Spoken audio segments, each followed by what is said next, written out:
Alright, so it's Ricky Repairs back at again. Today we have a 2012 Ford Fusion. Alright, so you can see we have a Ford Fusion.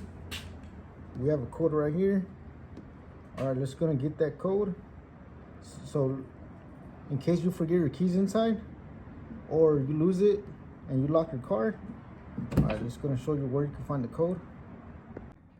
Alright, so the code is right under here. So you can see right there.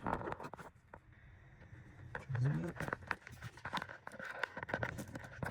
So the code is right there. It's that one right there. I'm just gonna take a picture of that.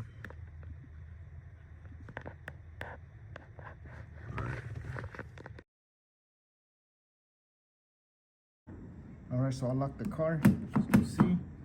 Alright, just gonna try to unlock it. My code.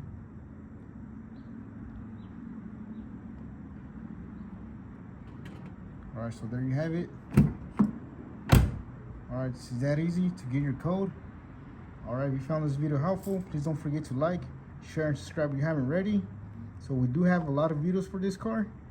So it will be the same for 2010 through 2012 Ford Fusion. Alright, that's it for today. Thank you for watching, and I'll catch you in the next one.